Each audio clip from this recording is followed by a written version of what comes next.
Question number 2 देखिए, निम्नलिखित को अवरोही क्रम में लिखिए। अवरोही क्रम क्या होता है?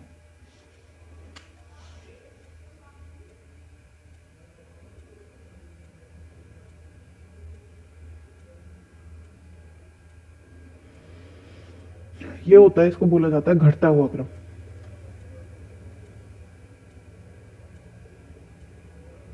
यानी इसमें सबसे बड़ा सबसे पहले आएगा, फिर छोटा, फिर छोटा, फिर सबसे छोटा, है ना। अब इसका पहला पार्ट दिया है 2/9, 2/3, 8/21। अब आप कैसे पता करोगे कि इन सब में कौन बड़ा है और कौन सबसे छोटा?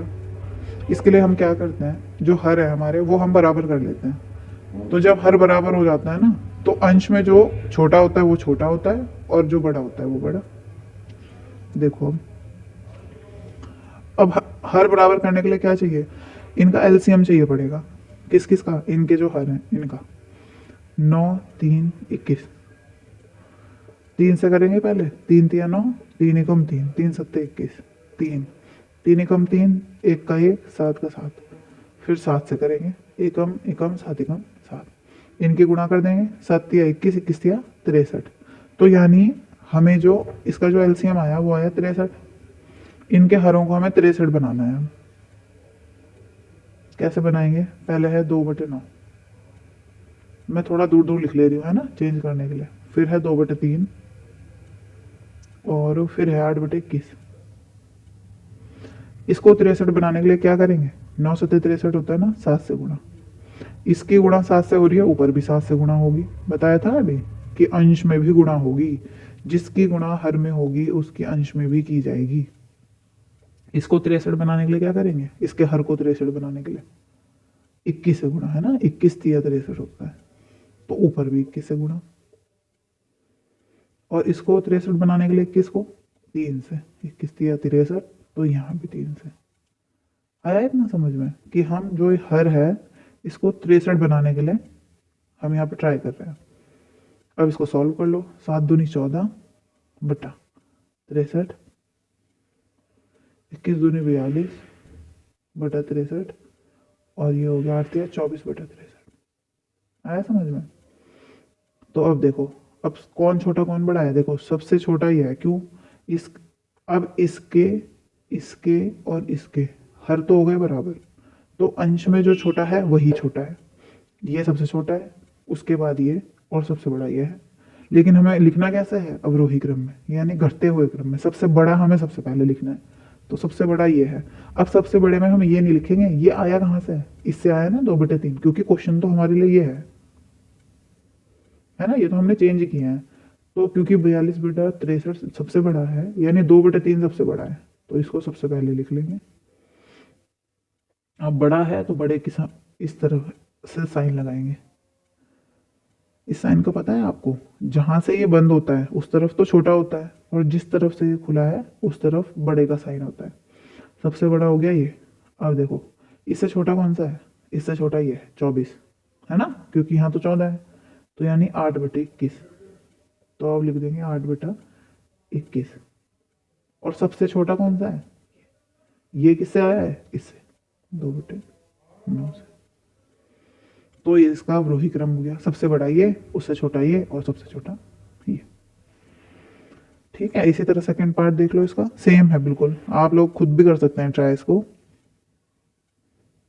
1/5, 3/7, 7/10। अब पहले हमें इसका एलसीएम चाहिए। क्या आएगा इसका एलसीएम? निकाल लो। पहले 2 से करेंगे, है ना।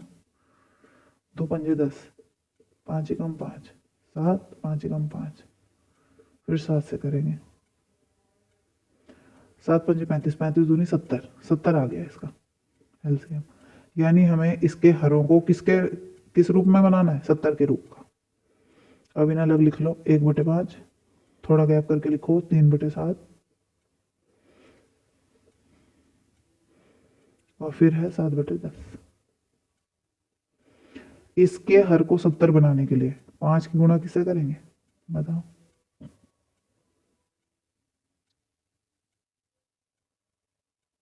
14 से, 14 पंजे होता है 70।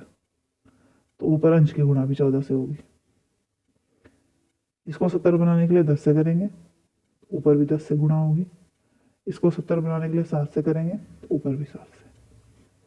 इतना आया समझ आपको? अब देखो 14 एकम 14 और 14 पंजे 70, ये हो गया 30/70 और ये हो गया 49/7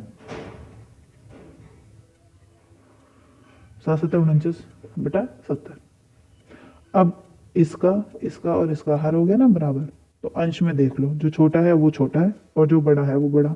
तो सबसे बड़ा क्या दिखाई दे रहा है आपको? ये है ना, ये हमने किससे बनाया है? 7/10 से। तो सबसे पहले आ जाएगा 7/10। 7/10 क्या है? सबसे बड़ा है। उसके बाद ये है, यानी 3/7, और सबसे छोटा है ये, यानी 1/5।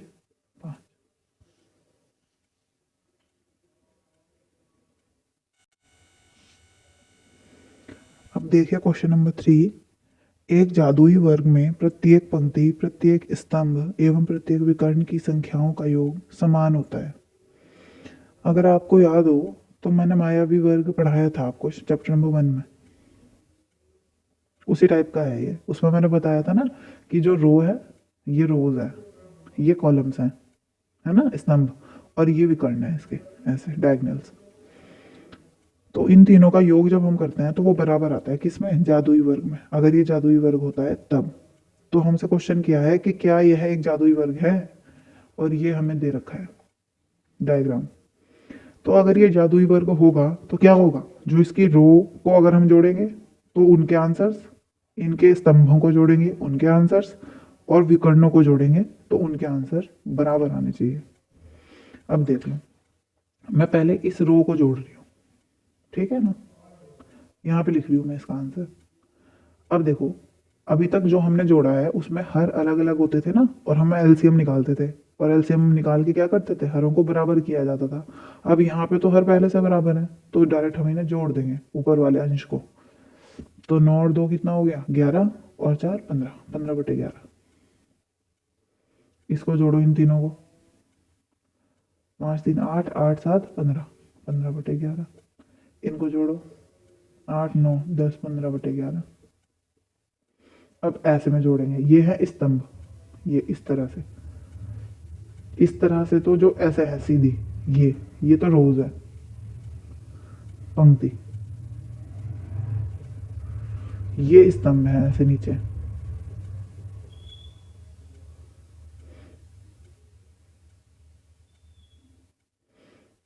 ठीक है, और ये भी करना है ऐसे डायगोनल, ऐसे में तिरछे में जो है, इन्हें जोड़िए। अब देखो, ये ऊपर से नीचे, 4 3 7, 7 8 15, 9 5 14 1 15, 2 7 9 15, 15/11 आ गए। इन सबके तो बराबर आ गए योग, है ना। अब विकर्ण का और करके देखो, ऐसे तिरछे में, ये देखो मैं लगा दे रही हूँ निशान, ये और ये वाला। तो 4 और 5 9 और 6 15। एक तो ये हो गया, एक ये हो गया इस तरफ, ये और ये, 2 5 7 और 8, इसका भी 15/11 आ गया ना सबका योग, 15/11। तो जब सभी रोज का, सभी कॉलम्स का और विकर्णों का योग आ जाए एक बराबर, एक समान, तो हम कहते हैं यह एक जादुई वर्ग है। इसलिए हम क्या कह देंगे? यह एक